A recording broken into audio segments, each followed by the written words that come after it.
सर्द दिसंबर की रात थी। आसमान में तारे तो चमक रहे थे, लेकिन धरती पर बसे गरीबों की जिंदगी में अंधेरा ही अंधेरा था। शहर के किनारे रेलवे लाइन के पास टीन की चादरों और प्लास्टिक से बनी एक झोपड़ी में रामू अपनी पत्नी सीता और दो छोटे बच्चों गुड्डू और छोटी के साथ रहता था। झोपड़ी के बाहर ठंडी हवा ऐसे सीटी बजा रही थी जैसे कि किसी भूखे बच्चे का रोना हो। आज 25 दिसंबर था, क्रिसमस का दिन।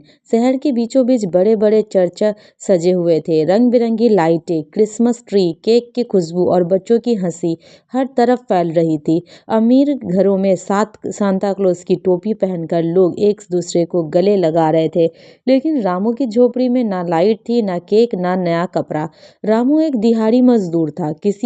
कभी काम मिलता, कभी नहीं। पिछले 3 दिन से काम नहीं मिला था।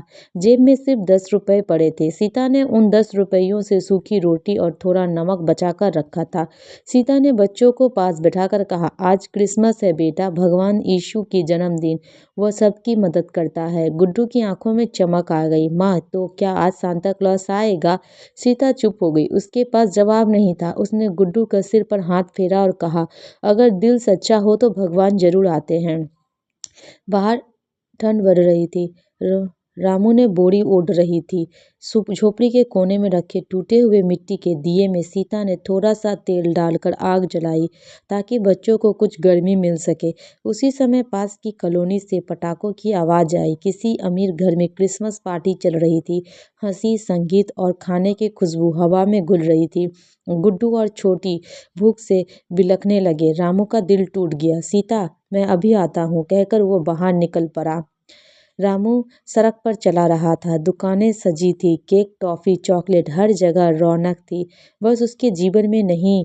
उसने एक बेकरी के बाहर खड़े होकर शीशे के अंदर झांका। केक इतना सुंदर थे कि जैसे सपनों के हों। एक अमीर आदमी ने उसे घूमकर देखा और कहा, यहाँ क्यों खड़ा है, भीख मांगने आया है क्या? रामू ने सिर झुका लिया और आगे बढ़ गया। थोड़ी दूर एक चर्च था जहाँ लोग प्रार्थना कर रहे थे। चर्च के बाहर गरीबों की भीड़ लगी थी। कोई बूढ़ा, कोई अनाथ, कोई बच्चा, कोई बेसहारा औरत, सबके चेहरे पे उम्मीद थी। रामू भी लाइन में खड़ा हो गया। चर्च से भोजन बटा जा रहा था, गरम खिचड़ी, रोटी और थोड़ा सा केक। जब रामू की बारी आई तो स्वयंसेवक ने मुस्कुराहट प्लेट दी। रामू की आंखें भर आई। भगवान, आज तुमने सुन ली, उसके मन ही मन कहा। वह खाने का पैकेट लेकर झोपड़ी की ओर दौड़ पड़ा। सीता और बच्चे रामू की राह देख रहे थे। जैसे ही रामू आया, बच्चों ने खुशी से तालियां बजाई। पापा आ गए। रामू ने पैकेट खोला। गरम खिचड़ी की भाप उठी। बच्चों ने इतने दिनों बाद पेट भर खाना खाया। छोटे ने केक का छोटा सा टुकड़ा मुंह में डालते ही कहा, माँ, यह तो बहुत मीठा है। सीता की आंखों से आंसू बहने लगे। भगवान यीशु का धन्यवाद, उसने हाथ जोड़कर कहा। रामू ने बच्चों से कहा, आज हमारे पास बड़ा घर नहीं, नए कपड़े नहीं, लेकिन हमारे पास एक दूसरे का साथ है। यही असली क्रिसमस है। रात को झोपड़ी में ठंड थी, लेकिन दिल में गर्मी थी।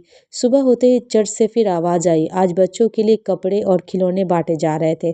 सीता बच्चों को लेकर चर्च पहुंची। गुड्डू को एक पुराना लेकिन साफ स्वेटर मिला, छोटी को एक गुड़िया। बच्चों की खुशी का ठिकाना नहीं था। उसी समय एक बुजुर्ग पारदरी ने रामू से कहा, तुम क्या काम करते हो? रामू ने सच सच बता दिया। पारदरी ने कहा, हमारे चर्च में सफाई और मरम्मत का काम रहता है। अगर चाहा तो यह काम कर सकते हो। रामू की आंखों में उम्मीद की चमक लौट आई।